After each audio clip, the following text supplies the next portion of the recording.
Hello, everyone, and welcome to Rev Up, an introduction to electric vehicles for those who are EV curious or who are actively shopping for an EV. I'm Charlie Loeb, a volunteer with the Emerald Valley Electric Vehicle Association, which is a chapter of the National Electric Vehicle Association.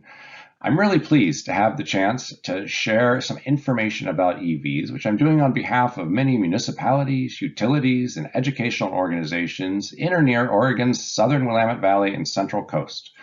All of these entities have an interest in promoting transportation electrification because of the benefits it provides to their communities, constituents, and customers.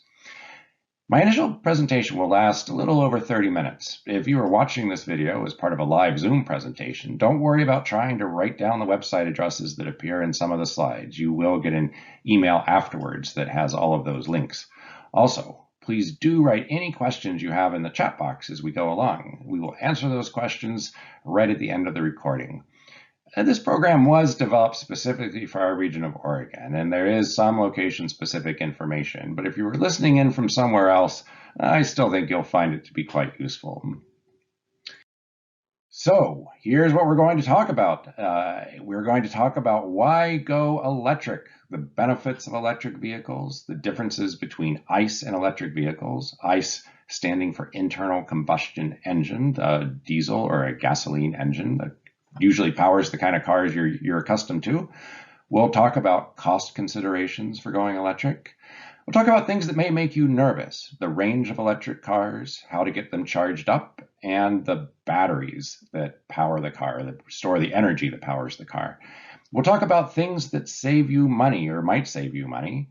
And we'll then, if you're listening to this as part of a live Zoom presentation, we will have plenty of time for questions and answers at the end because we really do want to make sure we get your questions answered. I'm going to narrow a little bit about in terms of talking about what kind of electric vehicle or what we mean when we say electric vehicle, because there are actually quite a number of different types. The one that people are most familiar with is the one illustrated by the diagram on the far left, the hybrid electric vehicle, which is still primarily a gas or diesel powered vehicle. It has an internal combustion engine, a fuel tank. It does have a battery that powers an electric motor, which assists the internal combustion engine and makes the car more efficient. The Toyota Prius, which has been around for over 20 years, is the classic hybrid electric vehicle, the one many people will be familiar with, although there are quite a number of other electric vehicle models out there now. The second step toward fuller electrification is the plug-in hybrid electric vehicle. It's very similar to the hybrid, except that it has a bigger battery, and you can plug that battery straight into an outlet at your house and charge it up, or into an outlet anywhere else.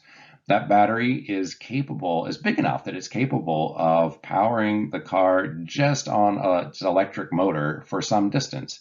Usually in the upper teens of miles to the mid-20s. There are a couple of plug-in hybrids that get over 30 miles of all-electric range and one that gets over 40 miles of all-electric range before switching over to the ICE, the internal combustion engine. But it's this third vehicle, illustrated in the third diagram, the battery electric vehicle, that we're going to spend much of our time on this evening. And that's because those first two, the hybrids, in the end, they work very much like a car that you're accustomed to. In the end, they can perform just like a gasoline car that you're accustomed to. In fact, if you drive a Prius, you don't really even notice too much of a difference in terms of how you operate it. But a battery electric vehicle is where people start getting nervous because now there is no gas tank. You're entirely dependent on the electric motor and the battery, and this is where the questions really start coming up. So we're going to spend most of our time this evening talking about battery electric vehicles. Finally, an honorary mention to the fuel cell electric vehicle. This is an electric vehicle. An electric motor powers the car. It does have a battery. However, the electric current is primarily produced by a fuel cell, and the fuel source is hydrogen, and you fill a tank with hydrogen, run the hydrogen through the fuel cell. It combines with oxygen, and in the process creates an electric current and exhaust water vapor. It's a great technology. There is no hydrogen distribution or transportation infrastructure in Oregon, and the cars are not available here. So for the moment, this remains a future but not a presently available technology. So we're going to be talking about readily available passenger cars and trucks like the Teslas, the Chevrolet Bolt, the Nissan Leaf, the Hyundai Kona EV, the VW ID4, the recently released Rivian R1T pickup truck, and the hopefully soon upcoming Volkswagen ID Buzz. There are many other models and makes of electric vehicles, but it's these kind of passenger cars and trucks that we'll be discussing tonight. I should also alert you that there are electric vehicles that are described as micromobility devices, electric bikes, electric scooters, segways, one wheels, that may well meet your transportation needs. And if you haven't checked these out, it's worth doing so. Many of them are quite useful. Also, a great shout out to our local company Arcimoto, which makes a motorcycle class electric vehicle, the fun utility vehicle and its cousins. But we're not going to talk about any of these tonight either. We're going to focus on passenger cars and trucks. So, what are the benefits of electric vehicles? Let's start out by talking carbon. And the reason we want to talk about carbon is because that's what has called many people's attention to the need to electrify our transportation. Lane County, Oregon, recently completed an inventory of greenhouse gas emissions and estimated that 66% of the greenhouse gas emissions within the county are from transportation. The city of Eugene conducted a similar analysis back in 2017 and found that 53% of greenhouse gas emissions within the city were from transportation. Thanks to the types of energy and industry we have here in Western Oregon, whichever community you live in is likely to have a pretty similar greenhouse gas emission profile. And likewise, for your household personally, transportation is also likely to represent the largest contribution you make to greenhouse gas emissions, and thus your best opportunity to make a real difference in limiting your personal contribution to climate change. Electric vehicles emit no carbon dioxide while they are running, so switching to electric from a fossil fuel burning ICE vehicle can make a big difference. But then the question becomes, well, what about where that electricity is produced? And fortuitously, here in the Pacific Northwest, and certainly in our part of Oregon, most of the power is produced, most of the electricity is produced is hydroelectric. It's produced by dams, which once they are constructed, have no carbon emissions or greenhouse gas emissions either. So when you switch to an electric vehicle, you're switching from running on hydrocarbon fuels to a very clean energy source.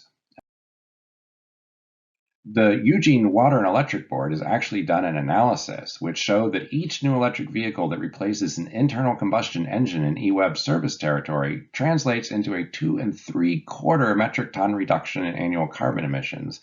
That's huge, and that's a difference that all of us here in Western Oregon can help make in terms of lowering the amount of greenhouse gas emissions going into the atmosphere.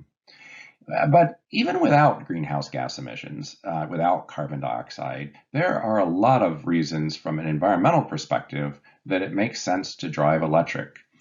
The oil industry and the process of producing gas and diesel for consumption as vehicle fuels has a host of environmental concerns. There's toxic waste involved in production. There are oil spills in transportation. There's air and water pollution from refining. There's noise pollution from all the little explosions going off in the cylinders of your car engine. There are human rights concerns in many of the countries where we produce oil and gas, or where our oil and gas comes from. And there are also many pollutants that come out the tailpipe of the car. In fact, that to me is absolutely as important as the carbon emissions, because by in fact, before we worried a lot about greenhouse gases and carbon, we worried a lot about smog in cities and the impact of air pollution on our health, and we still worry about those things. The tailpipe emissions include particulate matter, nitrogen oxides, volatile organic compounds, all of which react to produce smog.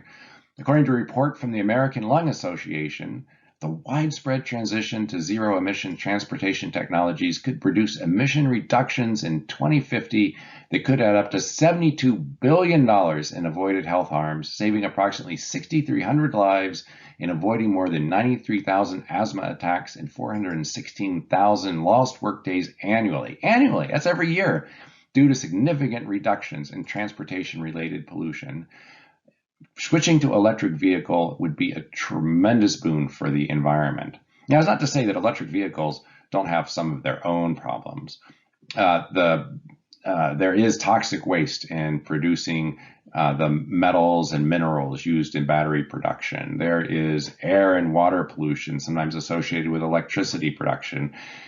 There's issues potentially with battery disposal, and there are human rights concerns in some of the countries where we get the metals and minerals from that go into these EV batteries.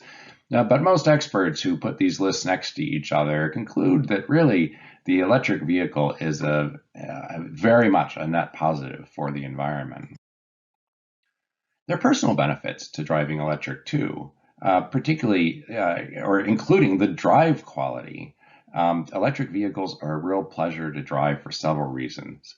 First of all, electric vehicles are very, very quiet when operating. So quiet that manufacturers need to add artificial noise at low speeds to alert unwary pedestrians and sight-impaired folks that a car is coming.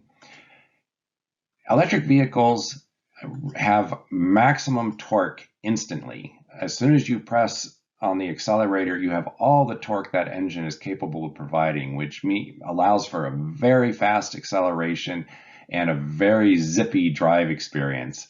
If you want a muscle car for the noise it makes, an EV probably isn't for you, but if you just want the acceleration, you may find the EV is just as satisfying as having a sports car. Finally, electric vehicles have a very smooth and low vibration drive. It's just a pleasure to be in one compared to their conventional cousins. Electric vehicles are far more efficient than gas or diesel powered cars.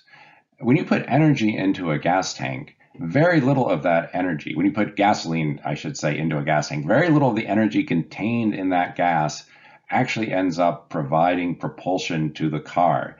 Most of it's simply lost in the engine, being dispersed as heat as it burns up in the cylinders. By the time other systems of the car have taken their share of the energy, only 16 to 25% of the energy you put into that gas tank actually reaches the wheels and makes the car go.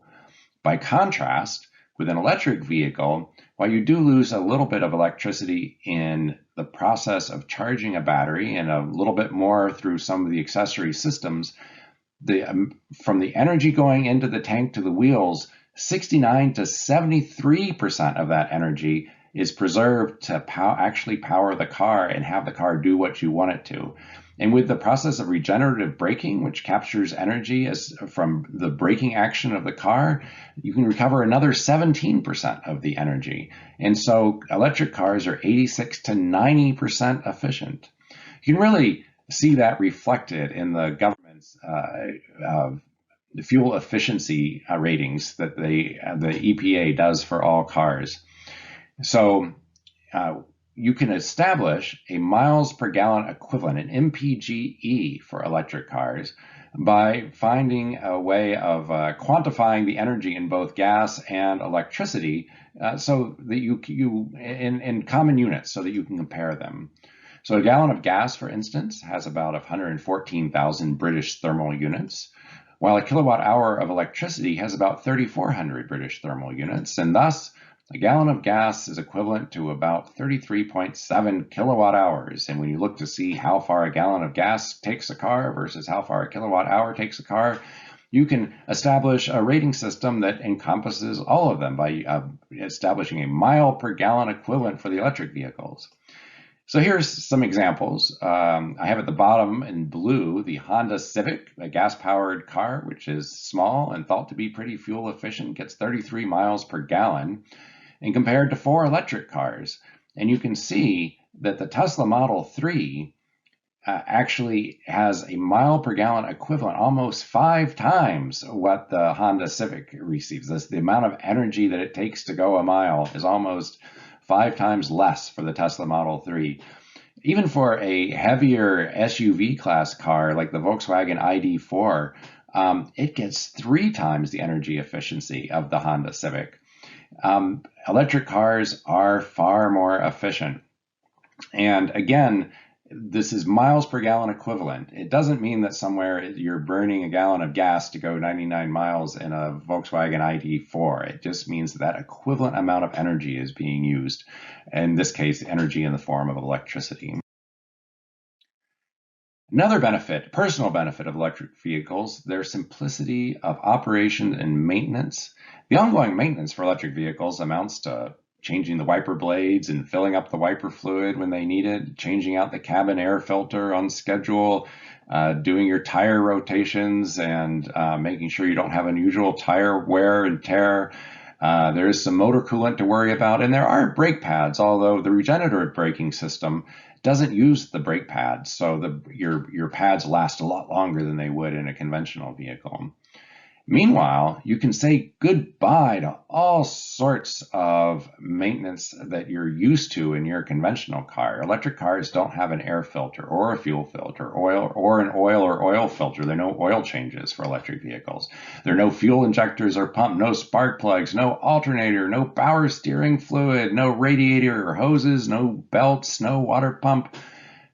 Electric vehicle drivetrains have on the order of 20 moving parts compared to hundreds for a gas-powered vehicle. It is much simpler and less costly to maintain and operate an electric vehicle. So as you might guess, from the fuel efficiency and the simplicity of maintenance, the operating costs for electric vehicles are much lower for their conventional counterparts. EWEB, Eugene Water and Electric Board, did an estimate a few years ago when gas was just $2.75 a gallon that showed that if you fueled your car using electricity as compared to average car getting about 25 miles per gallon, that the average electric car would cost about 25% of the fuel cost compared to the conventional vehicle. For maintenance cost, Consumer Reports did a survey of its members recently and found that maintenance costs for electric cars were running about half of what was true for their conventional counterparts. So, operating cost, a big benefit for you, reduced operating costs for going electric. Now, of course, you've probably heard that electric vehicles cost more to purchase than a gas or diesel-powered car. And that is true still, though that difference is supposed to narrow and disappear by the middle of this decade. However, if you want to see how things stack up even now, the Department of Energy provides a useful calculator for determining the total cost of energy. And you can compare any 2 or 3 cars you want to here. They don't even have to include electric ones. I'm going to do a sample which uses 2 very comparable cars, the Hyundai Kona, which has an electric version and a gas-powered version. Hard to get closer than that. So I've put in their respective MSRPs, manufacturer's adjusted retail prices. I've put in $3.85 a gallon for the cost of gas, which is actually it's quite a bit higher than that right as I'm recording this. We put in some information about how you use the car. We're going to, for this demo, go 12,000 miles a year, evenly split between city and highway. You hit calculate, and it produces a graph for you, which shows what you've spent on the electric car versus the gas-powered car over the course of 15 years of ownership. The blue line is electric. The red line is gas, again, both the Hyundai Kona. There is one thing you can't change. It does assume you have a 5-year car loan with a 10% down payment. I do wish you could change that. But for that reason, during the early part of owning this car, the electric vehicle is more expensive. As soon as you finish paying that loan off, though, the difference begins narrowing. And sometime before the end of year 12, they cross. And after that, you will have saved money by owning the electric vehicle over the course of 15 years. And even if you don't plan to own the car that long, you can look at the difference in these graphs and determine, for the other benefits of electric vehicles, is it worth it to pay a little bit more? Except I did leave one thing out, one very important thing, which is I did not include any of the federal or state incentives for purchasing an electrical car that are available for the Hyundai Kona EV. When I add those in, it changes things dramatically, because now even at year 1, the electric car is a better deal. And by year 15, you've saved quite a bit of money by driving electric instead of driving a gas-powered car. As a bonus, up in the upper right-hand corner, you can see the annual carbon emissions from each of the two cars and see how much carbon you're keeping out of the atmosphere at the same time you're saving money driving an electric vehicle. So let's talk about things that may make you nervous about driving electric. And we'll start talking about range and range anxiety, because everyone is very concerned that they're going to be somewhere, run out of power in their battery, and be stuck.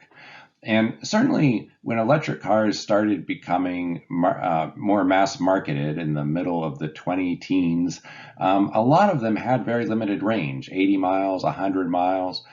But as time has gone by, batteries have gotten more energy dense, and now the ranges are considerably larger. You can still buy something like a Mini Cooper that only has a little over 100 miles of range, but most cars these days are getting somewhere in the mid 200s. A number of them are even crossing 300 miles of range.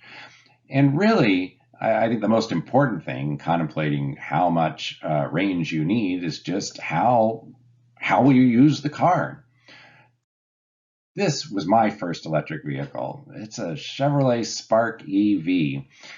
It was one of those, I leased it in 2016, and it only had 80 miles of range. And that was okay, because it was the second car in our family. We had another gas-powered car we used for trips, and this was the car that we used for commuting to work, for picking up the kids at school, for running errands around town. It never went probably any further south than Cottage Grove or any further north than Coburg, but it was perfect for what we needed it for, and we loved this car. We only very reluctantly surrendered it in 2019 when the lease was up, and we ended up actually getting rid of both our cars and having just a single electric vehicle with long range that serves all of our needs now, along with bicycles that we often use for in-town commuting.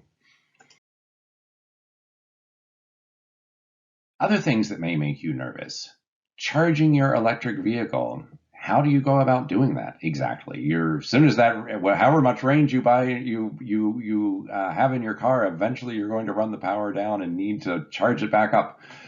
Well, it can be as easy as plugging it in at home. And in fact, I should have listed at-home charging as one of the benefits of electric vehicles, because most charging of EVs, for those who have access to power at home, is just done at home, and which is so much more convenient than going out to a gas station. It can be as simple as plugging your car into a standard electrical socket. The downside of this, which is known as level 1 charging, is that it's quite slow. It adds only about 4 miles of range per hour. But if your typical day of driving is 30 to 40 miles, when you get home at night, you plug the car in. By the next morning, it's fully charged and ready to go again. Level 1 charging is quite adequate for some folks. Heavier car, I might add, though, does get fewer miles added per hour being plugged in. There are those who feel like they need to charge more quickly. Perhaps you often run your battery down, or you're just concerned that you'll bring your car with 250 miles of range home empty and need to be driving another 200 miles the next day, and the math doesn't work out. But there's a solution for you too. There is level 2 charging. Level 2 charging uses 240 volts of power, the same amount of energy that, say, your electric oven or your electric clothes dryer might use. It does generally require the installation of electric vehicle supply equipment, that box you see hanging on the wall behind this BMW i3. The charger is actually on board the car. Level 2 charging delivers 3.6 to 20 kilowatts of power. 7.2 is fairly typical for an average size car that would add about 25 miles of range per hour, and thus a car with any range can pretty much be charged up fully overnight. Electric cars can also often be charged out in the community. There are charging stations springing up everywhere, oftentimes at workplaces, schools, parks, libraries, and restaurants, who provide you the opportunity to charge while you shop or work or dine. I've seen equipment installed in locations as varied as the Eugene Public Library parking garage and the King Estate Winery parking lot. These photos illustrate two examples, one from the Lane Community College campus with its large solar-powered charging station, and there's another at the Lane Regional Air Protection Agency office in downtown Springfield, which is available for free for customers and staff. And we're likely to see a lot more such charging locations appearing, whether it's landlords wanting to offer tenant amenities or cafes happy to have customers hang out and buy coffee and pastries while their car charges. But where do you find these community charging stations, you might wonder? Well, like many things these days, there's an app for that. There are actually several apps for that. PlugShare is one of the most popular because it tries to be a consolidator and have all the charging stations listed, and you can pull up a map of wherever you want to go, and it will show you where the charging stations are, represented in each case by one of these tabs. You can click on one of the tabs and it'll provide information about the charging station. Like here, I clicked on the Lane Community College tab and found out it's a solar station. It has 19 level 2 and 19 level 1 stations, no credit card required.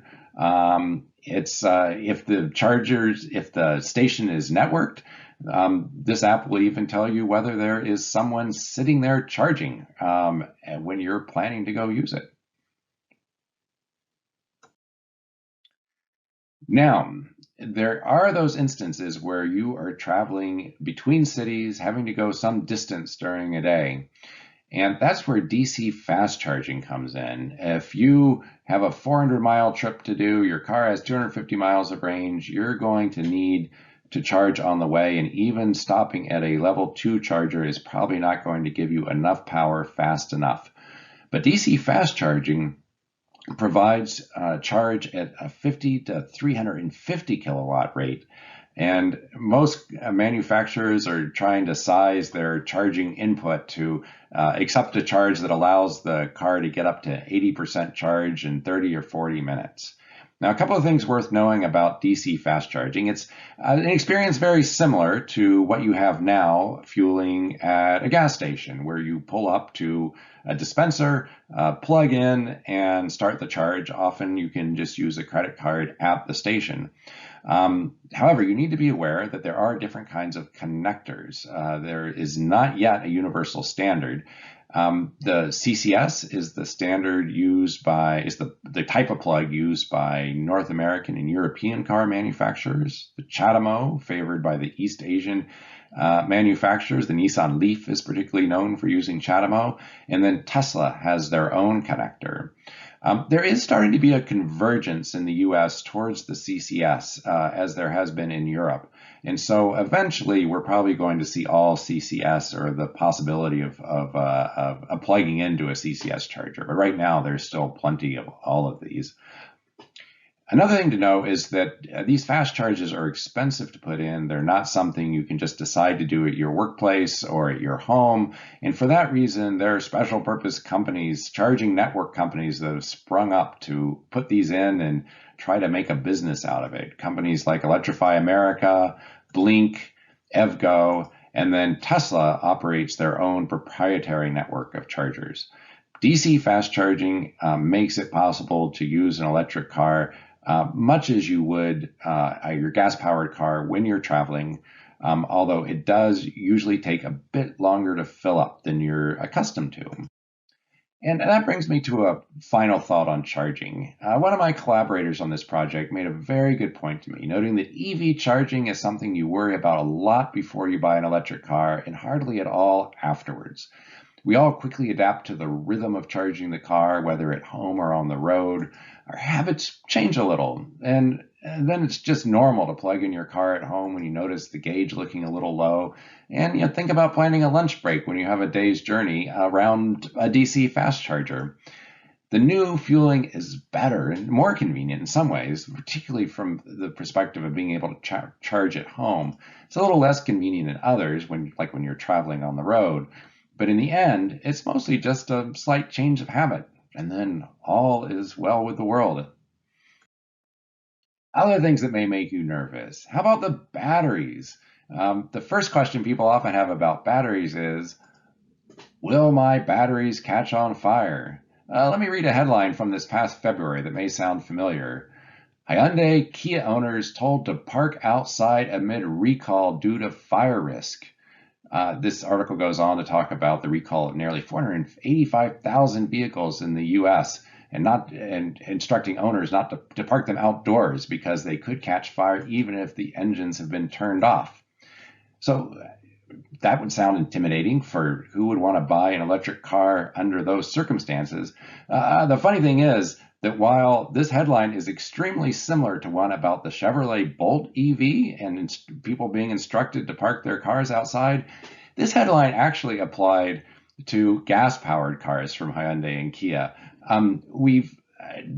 It seems that the media attention on this new technology has greatly heightened our sense of fear of fire from electric cars beyond maybe what is completely reasonable.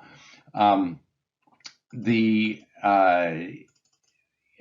electric cars have in fact been proven to be absolutely as safe as their conventional counterparts. In fact, some of them have achieved the very highest auto insurance ratings, and they're all subject to the same rigorous inspections by the federal regulators. Auto Insurance Group just recently did a study of car fires by vehicle type and found that electric cars actually have had less fire damage than either gas or hybrid cars within the time period that they looked at, and adjusting for the amount of sales of each of those cars. So I think while lithium ion batteries are flammable and can cause fires, so can a tank of explosive gas. And it's just a matter of realizing or trying to put in perspective how much risk there really is from one or the other. Another concern, longevity. How long will the vehicle batteries last? Those of us who've used rechargeable batteries for other applications are accustomed to those batteries charging to lower the capacity of those batteries diminishing over time. And there's a great concern that what happens when that occurs with the batteries in my car? How expensive is it going to be to replace a whole car full of electric vehicle batteries? As it turns out, this is another item where perhaps the fear is ahead of the reality. There was a study done of Tesla Model S and Model X batteries over time, over 150,000 miles, 250,000 kilometers here on this chart, which found that while there is some degradation in battery capacity over time, it's quite slow. And even after 150,000 miles, you still got around 90% of that battery pack remaining. Now, there were some exceptions, particularly that one dot there at 75% just out of the gate there. But that would be a defective battery, and it would be covered under a warranty and replaced by the manufacturer. All the manufacturers are warranting their batteries for at least 8 years and 100,000 miles. And by and large, they're really building these batteries to last the life of the car. While you will see some loss of capacity over time, it shouldn't be crippling, and no one has seen large numbers of batteries failing and coming in to be replaced. Finally, recycling. What happens to expired EV batteries? And this is a bit of a work in progress. However, we have a great history of recycling lead acid batteries in this country. And in fact, there are an awful lot of valuable metals and minerals that go into the batteries, and many enterprises springing up now to find ways of extracting those so that they can be reused. Right at the moment, electric vehicles haven't been around long enough to have many expired batteries. Those that have come out have often found a use in stationary applications, for instance, providing backup power for buildings. But at such time as we do have cars that are going out of service and batteries that need to go somewhere, there are a number of factories opening now in Europe and the United States set up specifically to process these batteries and recover the materials in them to put to good use. People in the industry are very optimistic that we will not see large numbers of batteries going to a landfill. Let's briefly talk about some financial incentives for buying an electric vehicle. The federal government offers up to a $7,500 tax credit for purchasing a new battery electric vehicle or plug-in hybrid electric vehicle. The credit diminishes depending on the size of the battery and phases out entirely after the manufacturer sells more than 200,000 cars. Thus, a Volkswagen ID.4, a full battery electric vehicle, qualifies for a full $7,500 tax credit, while a Toyota Prius Prime, a plug-in hybrid electric vehicle that has about 25 miles of all-electric range, would qualify only for about $4,500 of tax credit. A Tesla Model 3, although a fully electric vehicle, doesn't qualify for the tax credit at all. Tesla has sold more than 200,000 cars and is phased out of this program. Keep in mind, this is a tax credit, so to claim it, you have to have paid $7,500 in federal taxes to begin with. You can claim a partial one if you owed something, but less than the amount you qualify for. The federal tax credit is not the only opportunity to save money on electric vehicles. The state of Oregon also offers some rebates.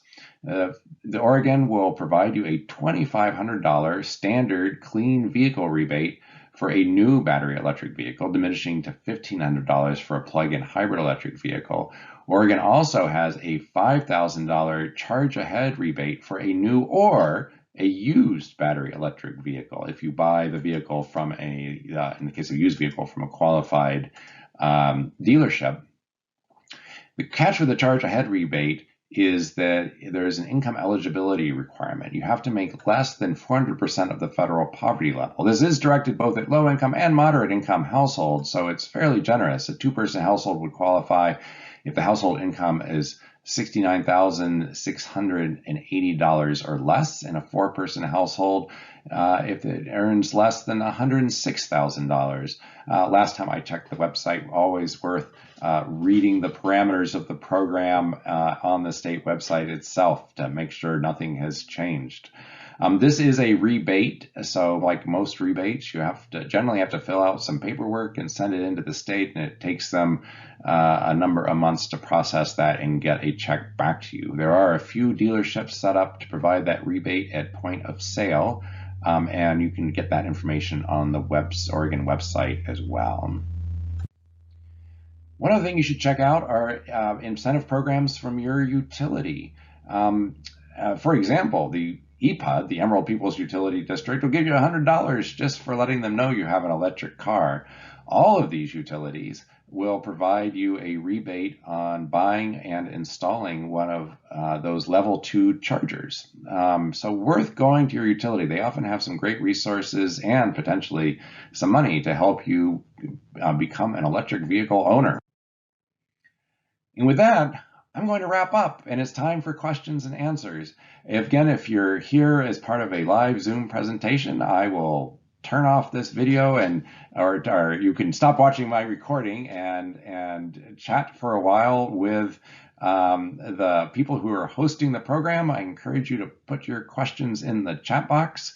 And questions don't have to stop here. We've got a number of resources for you. You can go to our website at www.eveva.org. From there, you can also go to our Facebook group, which often has some lively discussions about EV issues. And we do have an email service, Ask an Owner at eveva.org, where you can ask questions about particular cars, and we'll try to match you up with someone who has that car and can answer it for you. Thank you so much for listening to my presentation, and let us know whatever we can do to get your questions about driving electric answered.